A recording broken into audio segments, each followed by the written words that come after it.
Welcome, everyone. Good evening. My name is Kristen Townsend, and I'm the moderator for the evening.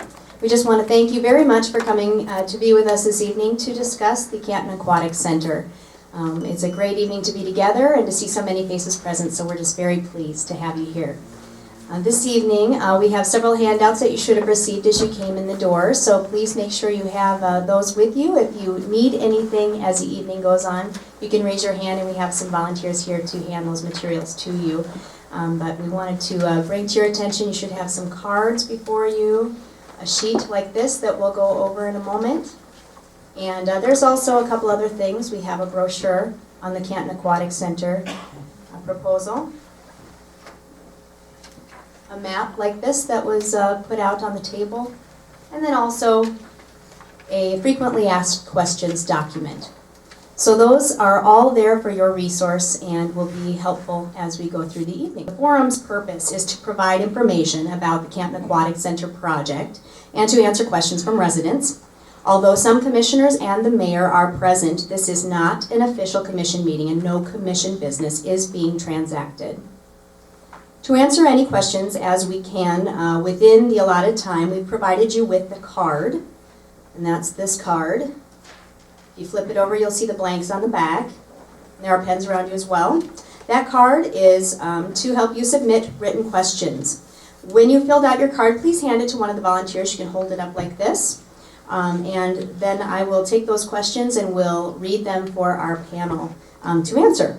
If you have additional questions during the forum, you may submit additional written questions. Response cards will be available for you, but we will work to get through the first questions first to give everyone a chance to be heard. If we do exhaust all written questions throughout the evening, we will take questions from the audience as well. I also want to introduce tonight's panel.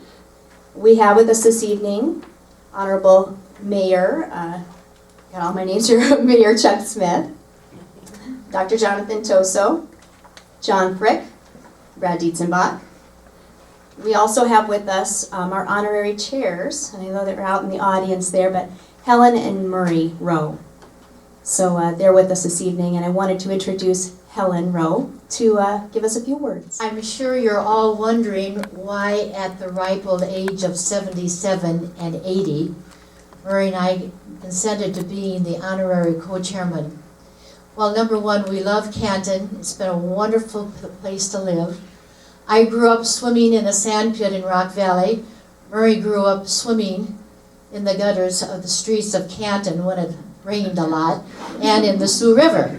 So I've been married to Murray for 54 years. So when we came to Canton, I came to Canton in 58. The new pool had been built in 55. And I was so grateful that for Murray and I and for our children, we had a wonderful pool. But now the pool is old, and we need a new one for ourselves, for our children, for our grandchildren. I want to thank you all for coming. We have a wonderful committee working on this, and they want to inform everybody as much as possible on every segment. So please ask every question that you have in your mind. And I know the little boys back here, they have some questions. They want to know if they can bring snacks and water bottles, plastic water bottles into the pool. So anyway, thank you again so much for coming. This will be a success because Canton is a great place and it's a generous place. Thank you. Our first question is, what is the assessed value of Canton for bonding? Who would like to take our first question? Kyle Swank would like to take that question. Oh, I'm just here as an observer. That's what you thought. The total assessed value of the city of Canton is a little over 113 million. Did everyone hear that answer?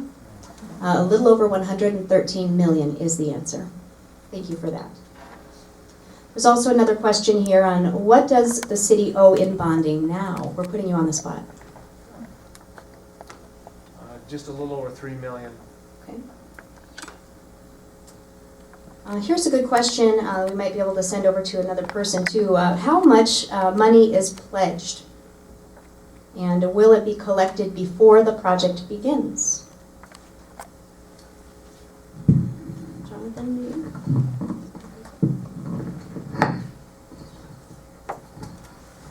Our pledge campaign has just begun, so as of right now, we have no dollars in our pledges because it has just begun. More than likely, we will break ground prior to collecting all the pledges, specifically because some of the pledges will come in annually over a 2 or 3 year period. And so that will be the main reason that we will start building the pool prior to all the pledges having been received. The Finance Committee, led by John Frick, has explored options for interim financing while we are waiting for those pledges to come in so that we can continue with the project. Would you like to expound on that at all, John? Yeah, we felt it was important to have the option for people to be able to pay over a period of time. Not everybody can pay in a lump sum.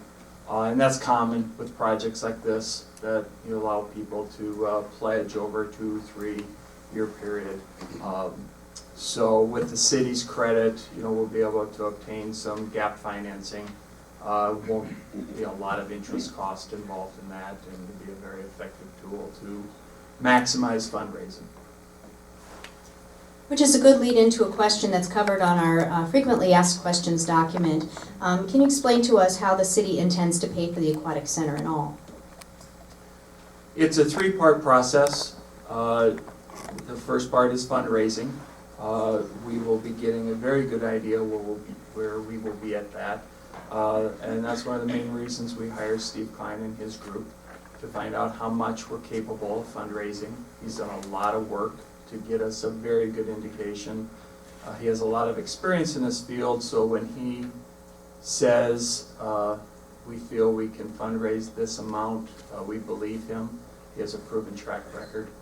The second part is the city has been putting away funds for a few years, and we do have a capital fund that's ready to go for this project. It's about $750,000, give or take a little bit, roughly. And then the third part is a bond issue.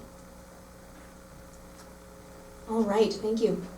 Please do feel free to write down more questions and raise those in the air for our volunteers in the back. Looks like we have a couple coming forward.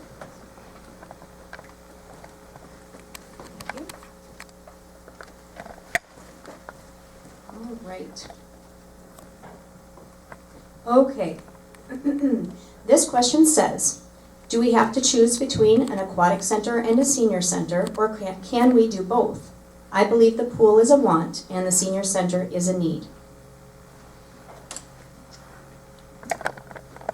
I'll start with that question, and Dr. Tosa's got some things to say too.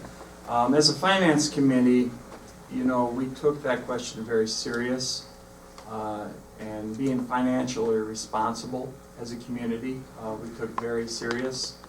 And of course, we want to build everything we can. Building a multi-function center sounds like a great idea, and I agree, I think that would be a great idea. But what we ended up coming up with is something that we feel we can very much afford. With the bonding limits, with the amount of money the city has, and then with what we feel we can fundraise, we feel that this aquatic center is something we can easily afford. We also feel it's an important step in building our community. If we build attractions like a pool, we really feel it'll help our community grow, which will help our tax base grow, and it'll enable us to build things like a senior center and many other things. If we don't build these attractions, I strongly feel we won't be able to build any of these things. So it's part of a process that I believe this is a first step in something that will help our city grow and be attractive to new residents coming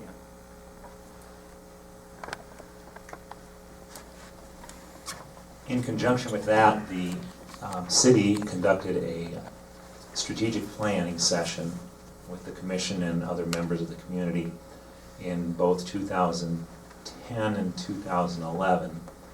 And in 2011, the priority for the strategic plan was recreation. The things that Mr. Frick just cited were among many of the reasons that we wanted to make our city more attractive and have recreation be one of the improvements that we offer to our citizens and to those who are going to be moving here. We also discovered through several surveys that a outdoor swimming pool was the #1 request of the citizenry.